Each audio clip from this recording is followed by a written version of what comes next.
Hi dear student, मैं आशुतोष तिवारी आप सभी का अपने यूट्यूब चैनल त्रिपाठी आशुतोष स्वागत करता हूं। त्रिपाठी आशुतोष में स्वागत करता हूं। मेरे ख्याल से आप सभी अच्छे होंगे और स्वस्थ होंगे। दोस्तों, आज मैं आप लोगों को क्लास 12 कक्षा 12 की फिजिक्स का चैप्टर विद्युत धारा पढ़ाने जा रहा हूं। इसके बारे में आपको मैं काफ़ी कुछ बताऊंगा और आपको ये NCERT बेस पर आधारित है और NCERT का चैप्टर 3 है। NCERT बुक का चैप्टर 3 है विद्युत धारा, इलेक्ट्रिक करंट। विद्युत धारा यानी इलेक्ट्रिक करंट। विद्युत धारा को अंग्रेजी में क्या बोलते हैं? इलेक्ट्रिक करंट बोलते हैं। दोस्तों, इसके अंतर्गत ये वीडियो का पार्ट 1 है। इसका आगे नेक्स्ट पार्ट भी आपको मिलेगा, लेकिन आज हम पार्ट 1 इसका देखेंगे। तो पार्ट 1 में इसका दोस्तों, इसके अंदर आप क्या पढ़ेंगे? इसके अंदर आप पढ़ेंगे विद्युत धारा। इस चैप्टर के अंतर्गत इस वीडियो में आप पढ़ेंगे विद्युत धारा, प्रतिरोध और ओम का नियम। 3 चीज़ आपको पढ़ाया जाएगा। तो जिसमें से दोस्तों सबसे पहले हम बात करेंगे विद्युत धारा की। यदि कोई चालक हो उस पर क्यों आवेश t समय में क्यों आवेश प्रवाहित हो रहा है? यदि कोई चालक हो उस पर t समय में क्यों आवेश प्रवाहित हो रहा हो, तो t समय में क्यों आवेश प्रवाहित होने की दर को धारा कहते हैं, जिसे बोलते हैं I = Q/2, जिसमें विद्युत धारा I का यूनिट यानी मात्रक क्या होता है? कूलाम प्रति सेकंड या 60 मीटर C/s। ये आया कहाँ से? आप जानते हैं क्यों क्या है? आवेश है। आवेश का मात्रक क्या होता है? कूलाम। यानी धारा बराबर क्या होता है? अगर हिंदी में बात किया जाए तो धारा बराबर हो जाएगा विद्युत धारा बराबर हो जाएगा आवेश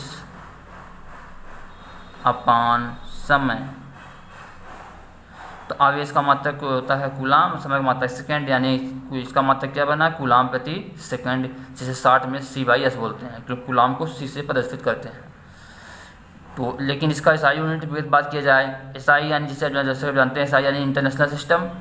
इसकी SI यूनिट क्या है? एम्पियर है। अब दोस्तों, अब बारी आई यहाँ पर डिफिनीशन की, यानी विद्युत धारा किसे कहते हैं, इसकी डिफिनीशन क्या होगी? इसकी दोस्तों डिफिनीशन दो होती हैं।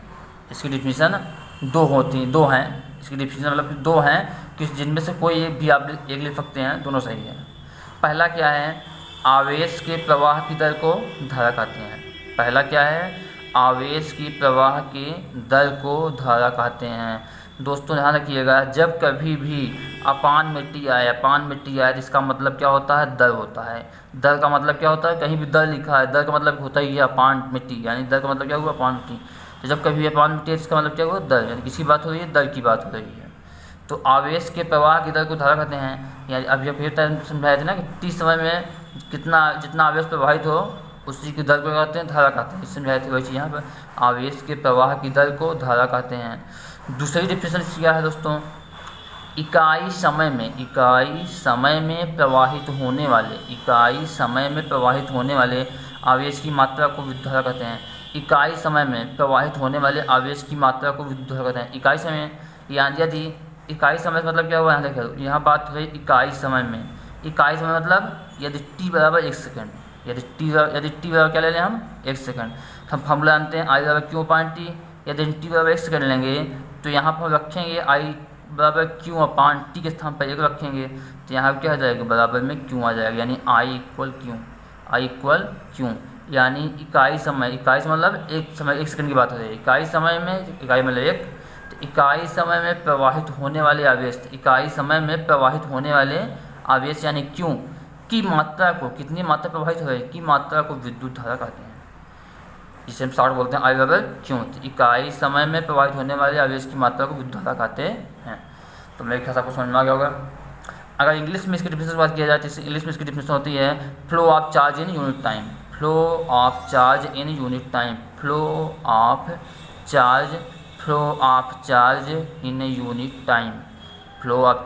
टाइम। दोस्तों, विद्युत धारा अदिश राशि होती है। विद्युत धारा क्या होती है? अदिश राशि होती है।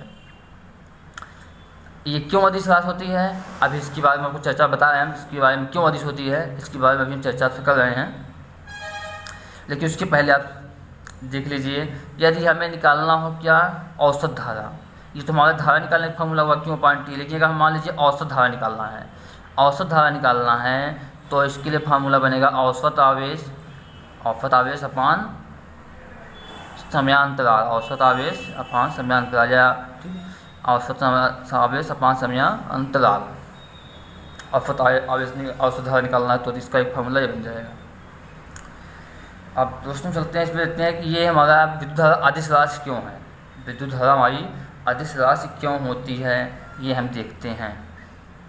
लेकिन दोस्तों इसको देखने से पहले आपको कुछ चीज़ें और थोड़ा देख लीजिए, तब चलते हैं इस पर। इसके अंतर्गत हमारा नेक्स्ट हेडिंग है दोस्तों, आपको बताना चाहेंगे, अभी आपको बताया कि आवेशों के प्रवाह की दर को विद्युत धारा कहते हैं। अब आप जानते हैं, जैसा कि जानते हैं आवेश क्या होते हैं, दो टाइप होते हैं, धनात्मक आवेश और ऋणात्मक आवेश। तो हमारा नेक्स्ट हेडिंग है हमारी विद्युत धारा की दिशा, विद्युत धारा की दिशा। तो विद्युत धारा की दिशा जो होती है, तो जैसा कि आप जानते हैं आवेश हमारे दो टाइप होते हैं, धनात्मक आवेश और ऋणात्मक आवेश। धनात्मक आवेश वो होते हैं जिन पर क्या होता है, इलेक्ट्रॉनों की कमी प्रदर्शित होती है। धनात्मक आवेश क्या होते हैं, वे होते हैं धनात्मक आवेश, वे आवेश होते हैं जिन पर क्या होता है, इलेक्ट्रॉनों की कमी प्रदर्शित होती है, तो वो धनात्मक आवेश होते हैं। जबकि ऋणात्मक आवेश में क्या होता है कि इलेक्ट्रॉनों की अधिकता प्रदर्शित करते हैं। जब इलेक्ट्रॉनों को अधिकता प्रदर्शित करते हैं जो तो होती है, तो वो क्या होते हैं, ऋणात्मक आवेश कहलाता है। ऐसा आवेश जिसमें क्या होता है, इलेक्ट्रॉनों की अधिकता प्रदर्शित हो, वो निगेटिव हो गया, यानी जिसमें आवेश क्या होंगे, अधिक होंगे, यानी ज़्यादा मात्रा में होंगे, अधिक मात्रा में होंगे, तो वो क्या हो जाएगा, वो आपका निगेटिव चार्ज हो जाएगा, निगेटिव चार्ज हो गया। और जिस पे आवेश की मात्रा में कमी होगी वो क्या हो, जिनमें आवेश की मात्रा में क्या होगी, इलेक्ट्रॉन मात्रा, जिनमें इलेक्ट्रॉन की मात्रा में कमी होगी तो वो क्या होंगे, धनात्मक आवेश हो जाएंगे, धनात्मक पॉजिटिव चार्ज, पॉजिटिव चार्ज रहेगा। तो दोस्तों फिर बताया आपको आवेश क्या होते हैं। आवेश हमारे दो टाइप होते हैं, धनात्मक आवेश और ऋणात्मक आवेश। धनात्मक आवेश वो होते हैं, धनात्मक आवेश वो होता है जिन पर क्या होता है, इलेक्ट्रॉनों की, जिन पे क्या होता है, इलेक्ट्रॉनों की, धनात्मक आवेश वो होते हैं जिन पर इलेक्ट्रॉनों की क्या होती है, कमी होती है। जबकि ऋणात्मक आवेश होते हैं जिन पर, निगेटिव वाले आवेश होते हैं जिन पर क्या होती है, इलेक्ट्रॉनों की अधिकता होती है। ठीक, पॉजिटिव वाले में क्या, पॉजिटिव चार्ज में क्या होगा, इलेक्ट्रॉनों की कमी प्रदर्शित होता है, और निगेटिव चार्ज में क्या होता है, इलेक्ट्रॉनों की अधिकता प्रदर्शित होती है। ये चीज़ हम जानते हैं।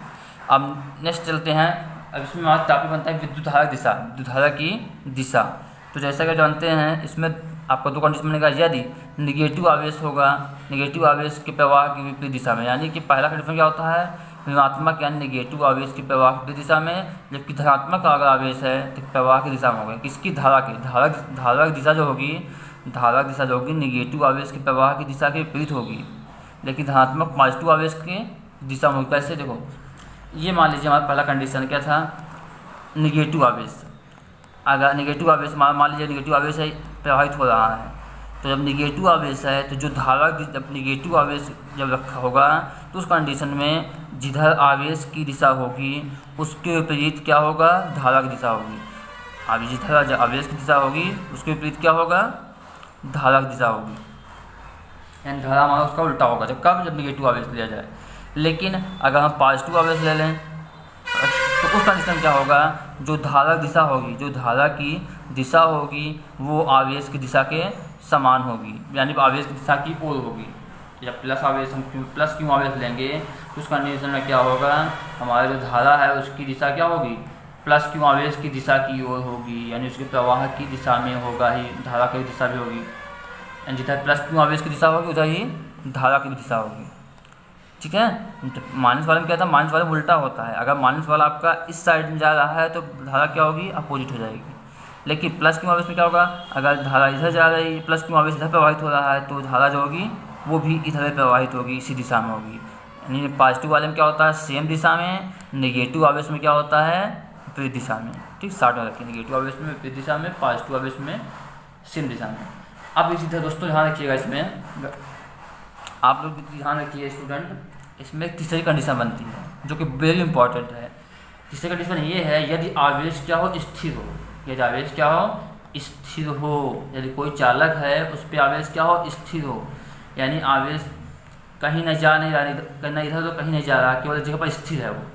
जब अगर आवेश स्थिर है तो उस कंडीशन में आई का मान क्या होगा, 0 होगा। यदि आवेश क्या स्थिर है, स्थिर आवेश क्यों है, तो उस कंडीशन में क्या होगा, आई की वैल्यू क्या होगी, 0 होगी। ये बहुत इंपॉर्टेंट है। एक चीज़ ध्यान ठीक है, अब देखते सारी चीज़ नोट में देख लीजिए दोस्तों। अब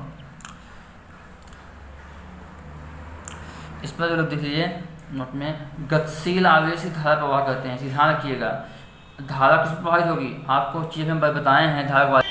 तो अब आपको बताया गया था धारा किसमें कब प्रभावित होती है, यानी कि जो गतिशील आवेश हैं वही धारा प्रवाह करते हैं, जो स्थिर आवेश हैं वो धारा प्रवाह नहीं करते। क्योंकि अभी आपको बताया गया है कि जो गतिशील आवेश हैं वही क्या धारा प्रवाह, यानी कि जो आवेश गति करेंगे वही क्या होंगे, उन्हीं में धारा प्रवाहित होगी। अगर वो गति नहीं कर रहे हैं तो उनमें धारा प्रवाहित नहीं होगी। जैसे हमने यहाँ बताया, यहाँ आवेश क्या स्थिर है, बिल्कुल कहीं नहीं जा रहा है, इसलिए धारा क्या हो जाएगी, इसलिए यहाँ पर धारा प्रवाह नहीं होगी, यानी आई क्या हो जाएगा, 0 हो जाएगा उस कंडीशन में जब आवेश स्थिर हो। अब इसी पर आधारित हमारा यहाँ पर एक क्वेश्चन है, हम इसको क्वेश्चन देख लेते हैं, उसके बाद आपको हम समझाएंगे कि विद्युत धारा अदिश राशि क्यों है। अब दोस्तों चलते हैं, देखिए यहाँ पर एक क्वेश्चन है, 4 म्यूसी आवेश, 4 म्यू, ये काहे चिन्ह है, म्यू मतलब माइक्रोन, काहे चिन्ह है ये, म्यू मतलब माइक्रोन। आप जानते हैं माइक्रोन का मान कितना होता है, एक माइक्रोन का मान होता है 10⁻⁶। तो 4 म्यूसी आवेश, 4 म्यूसी आवेश 8 मिनट तक किसी धातु की तार पर स्थिर अवस्था में रहता है। 4 म्यूसी आवेश 8 मिनट तक किसी धातु की तार, कोई धातु की तार है उस पर स्थिर अवस्था में, स्थिर मतलब रुका हुआ, स्थिर मतलब रुकी हुई अवस्था में रहता है। तो उत्पन्न धारा का मान निकालो, तो आप क्या करेंगे, हम यहाँ पे देखते हैं। अब इसी ध्यान रखिए दोस्तों, यहाँ पर 2 कंडीशन बनती है, कैसे बनती है समझिए, पहले चलते हल करते हैं। इसमें हम देखेंगे तो सबसे पहले में क्या दिखाई देगा, इसमें देखेंगे सबसे पहले यहाँ पर क्या दिया था, 4 म्यूसी आवेश। तो जैसा जानते हैं आवेश को किससे प्रदर्शित करते हैं, आवेश को क्यों से प्रदर्शित करते हैं, यानी क्यों का मान क्या है, पोल म्यूसी है, यानी 4 × म्यू का मान क्या होता है, 10⁻⁶ बताए हैं ना, एक माइक्रोन का मान 10⁻⁶ होता है सी। तो यहाँ पर दिया 8 मिनट तक, यानी टाइम टी दे दिया है कितना, 8 मिनट तक, यानी टाइम टी दे दिया 8 मिनट। तो हमारा पूछा क्या है, उत्पन्न धारा का मान निकालो, धारा यानी आई क्या हो जाएगा, क्वेश्चन मार्क। अब हम जानते हैं फॉर्मूला, चूँकि आई बराबर क्यू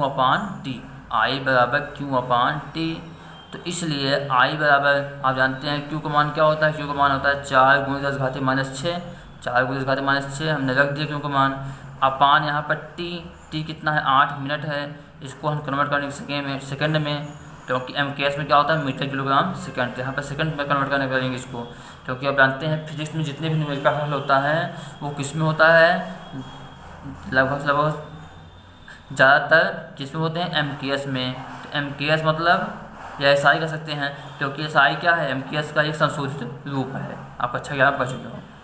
तो MKS यानी मीटर किलोग्राम सेकंड, यहाँ पर समझ आता है सेकंड में क्या होना चाहिए, तो हम इसको बनाएंगे सेकंड में, तो मिनट को तो 8 × 1 मिनट में 60 सेकंड, 60 गुना हो गया, और ये कट गया 4 × 4 4 दूनी 8, तो इसका हमने गुना कर 60 × 120, यानी 1/120 × 10⁻⁶ एम्पियर आया आई का मान। बट ध्यान रखिएगा दोस्तों स्टूडेंट, ये क्या है, आपका आंसर रॉन्ग है। कैसे रॉन्ग है, देखिए आप, आपका क्वेश्चन क्या है, ये आंसर क्या है, रॉन्ग हो गया। कैसे रॉन्ग हो गया समझिए, यहाँ क्वेश्चन फिर पर ये क्या कर रहा है, 4 म्यूसी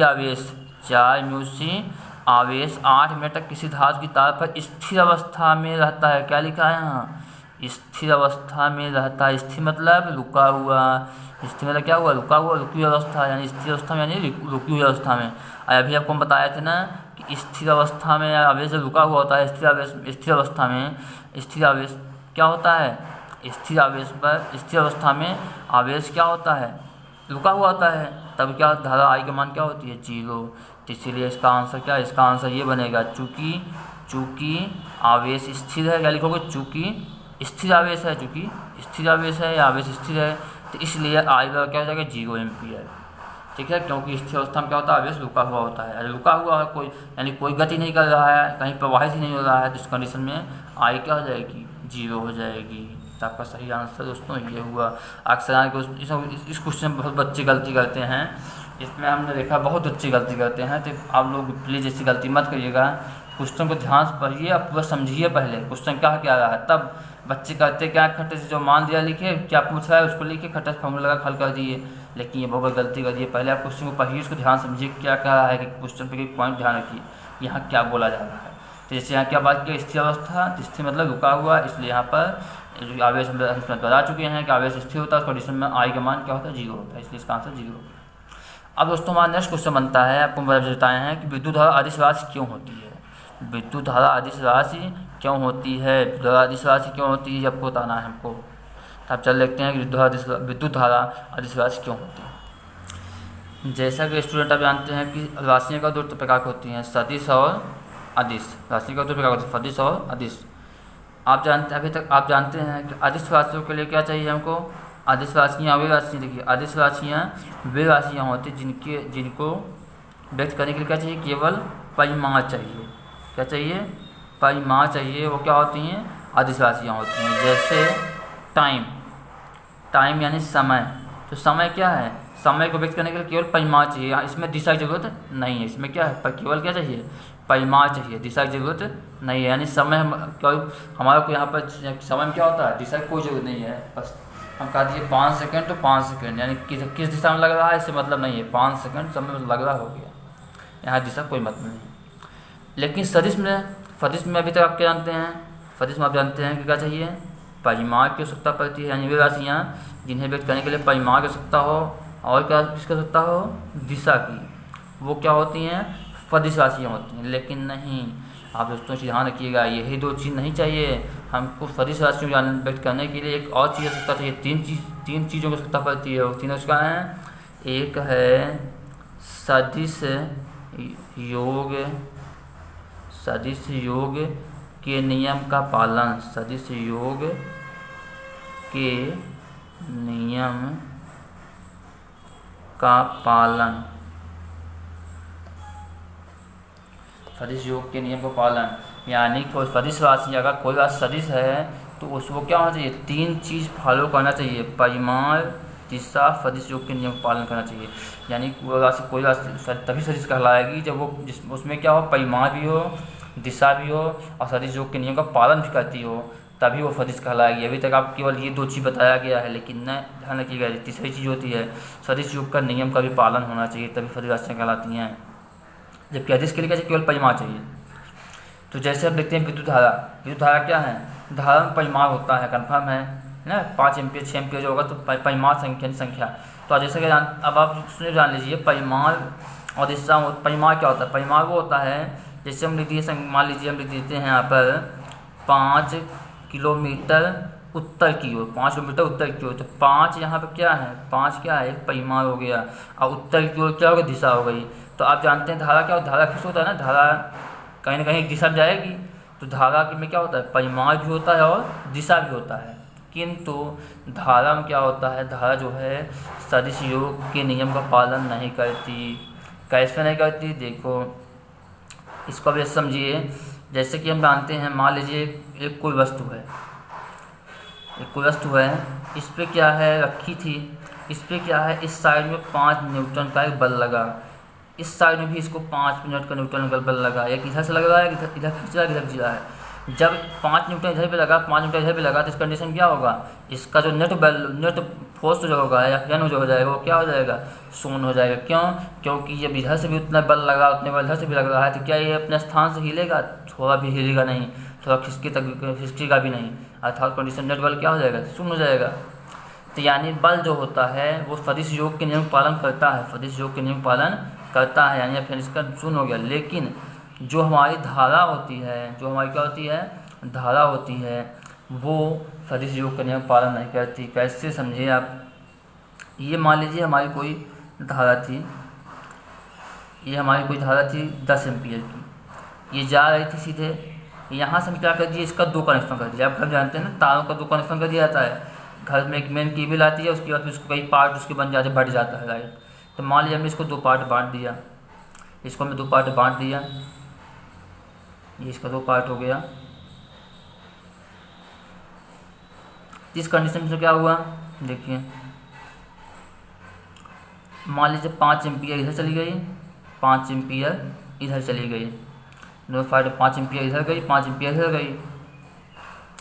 तो देखो इसमें क्या था, बल्ब में क्या था, बल्ब में ये था कि जब 5 इधर गया 5 इधर गया तो दोनों क्या होगा, नेट बल्ब क्या होगा, शून्य हो गया, क्योंकि लेकिन धारा में ऐसा नहीं होता।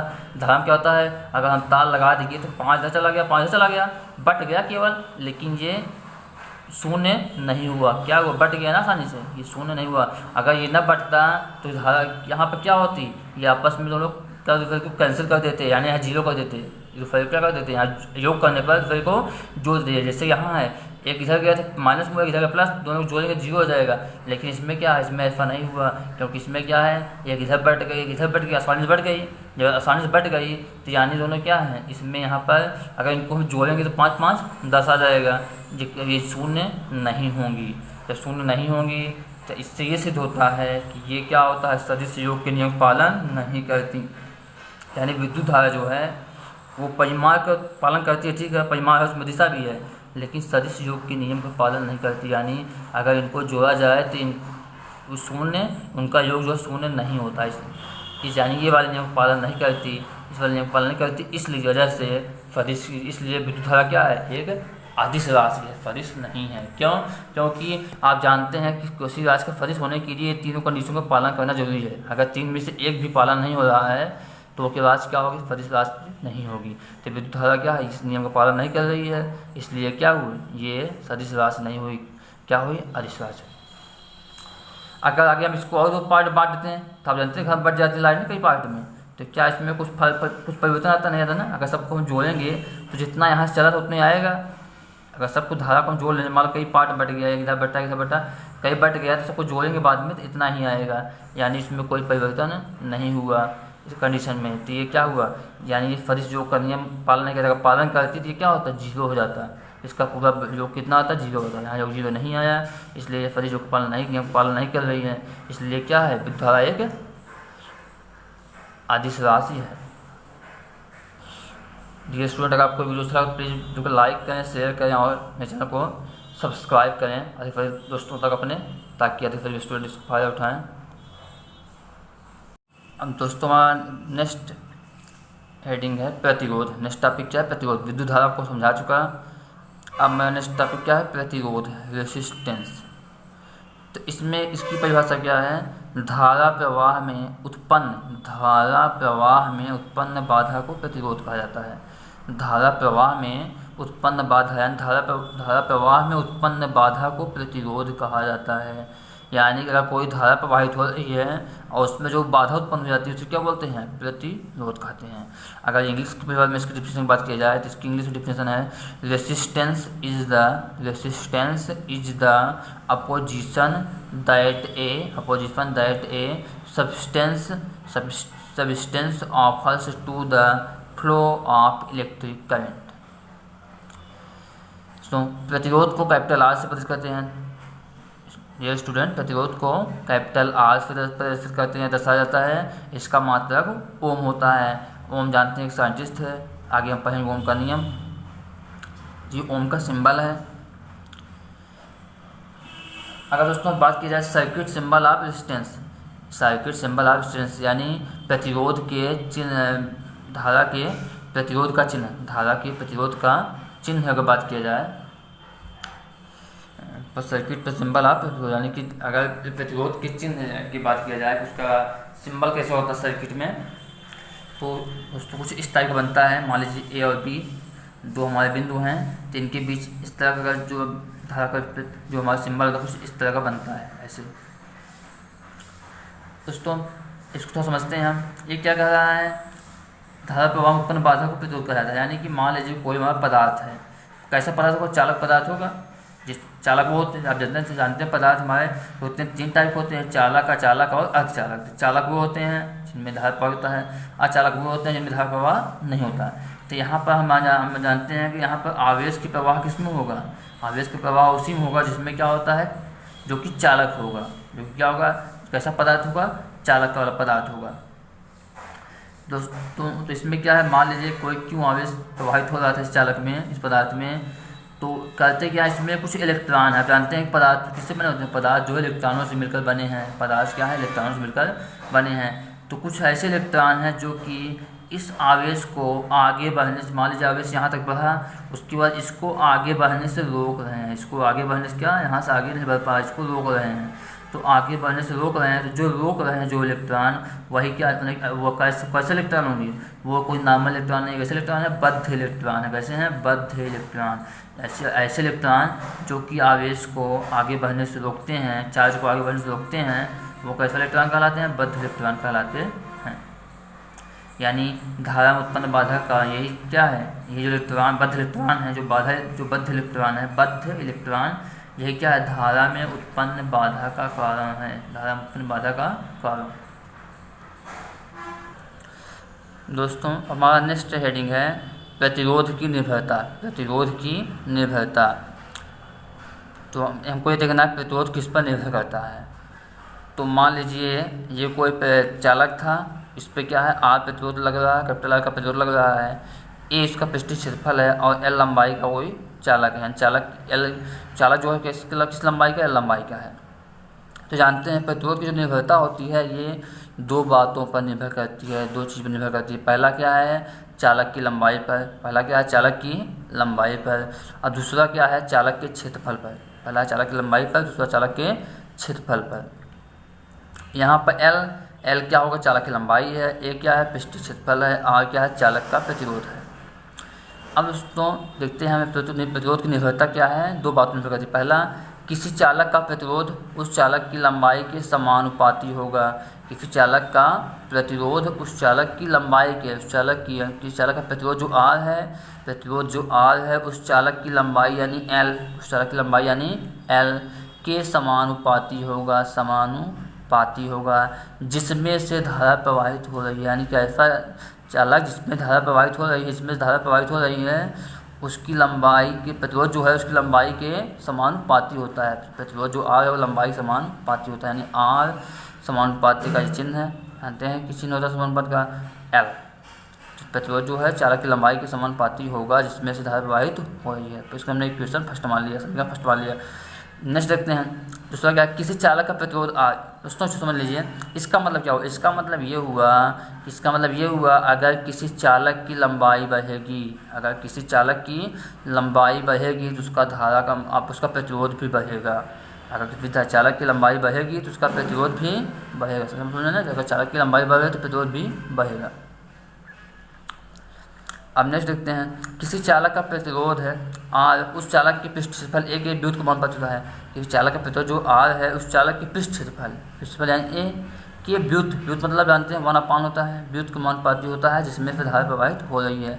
तो चालक प्रतिरोध यानी आर हो गया, चालक के पृष्ठ क्षेत्रफल यानी ए के व्युत्क्रम मतलब उल्टा यानी 1/, तो आर अनुक्रमानुपाती 1/, यानी कि आर व्युत्क्रमानुपाती 1/a हो गया। इसको हमने समीकरण 2 मान लिया। अब सब फर्स्ट एंड सेकंड से, तो फर्स्ट एंड सेकंड चलेंगे तो आर, ये हमारा क्या था, इन दोनों का इकट्ठा मिला देंगे तो ये वाला ऊपर है, ये चीज़ ऊपर है, ये वाला ये नीचे है। जब इकट्ठा मिलाएंगे तो आर कॉमन है, तो आर अनुक्रमानुपाती यल ऊपर हो गया, ए नीचे, तो यल कम यल, तो यल अपान ये हो गया। उसके बाद हमने क्या किया, हमने यहाँ पर एक इसको फॉर्मूला बनाने के लिए हमने इसको एक कांस्टेंट ले लिया, आर इक्वल रो, क्या ले लिया गया, कांस्टेंट रो ले। जानते हो कोई फॉर्मूला बनाना है, अगर उसका अनुक्रमानुपाती हटाना है, इक्वल लाना है, तो कोई यहाँ पर कांस्टेंट लेना पड़ता है, हमने ले लिया रो। तो आर इक्वल क्या, इसका नाम है रो, और नाम क्या दोस्तों देख लीजिए, इसका नाम ये है, क्या बोलते हैं, इसका नाम है रो। क्या नाम है, रो, इसका नाम रो है। तो आर बन गया R equal rho upon L upon A, R equal rho into L upon A, जहाँ रो एक क्या है, यहाँ रो क्या है, एक स्थिरांक है जिसे प्रतिरोधकता कहते हैं। रो क्या है, एक स्थिरांक है जिसे प्रतिरोधकता कहते हैं। रो का मात्रक यूनिट ऑफ रो, यानी रो का मात्रक क्या होता है, ओम मीटर। रो का मात्रक क्या है, ओम मीटर। तो मेरे ख्याल से सब समझ में आ गया, आपको समझ में आया कि प्रतिरोध क्या होता है कि इन 2 बात में हो गया था। पहला चालक की लंबाई, दूसरा चालक के क्षेत्रफल, यानी लंबाई के अनुपाती, यानी लंबाई बढ़ेगा चालक का प्रतिरोध बढ़ेगा, लेकिन क्षेत्रफल की अनुपाती, यानी क्षेत्रफल बढ़ेगा तो प्रतिरोध घटेगा। इसका मतलब क्या हुआ, क्षेत्रफल बढ़ेगा तो प्रतिरोध घटेगा। तो मेरे ख्याल आपको समझ में आ गया होगा। डियर स्टूडेंट, आप लोग कुछ यहाँ पर नोट्स वाले से बता दे रहे हैं इंपॉर्टेंट चीज़। विद्युत धारा का मापन, विद्युत धारा का मापन किस, क्वेश्चन ये बनता है विद्युत धारा का मापन किस में किया जाता है। तो विद्युत धारा का मापन किस यंत्र द्वारा किया जाता है, विद्युत धारा का मापन किस यंत्र द्वारा। विद्युत धारा का मापन जो है, विद्युत धारा का मापन जिस यंत्र द्वारा किया जाता है उस यंत्र का नाम क्या है, एमीटर। क्या नाम है, एमीटर। इसको शॉर्ट में ए लिखते हैं, केवल एमीटर, या शॉर्ट कर लिखते हैं ए लिखते हैं। यानी विद्युत धारा का मापन किससे किया जाता है, एमीटर से। विद्युत धारा का मापन एमीटर से किया जाता है, किया जाता है।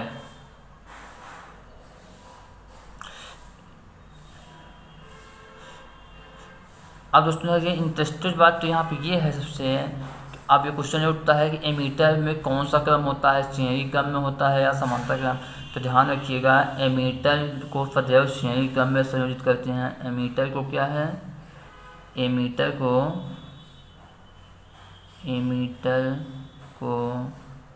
सदैव क्या होता है, श्रेणी क्रम में ऐड किया जाएगा। ध्यान रखिएगा, श्रेणी क्रम, एमीटर को सदैव श्रेणी क्रम में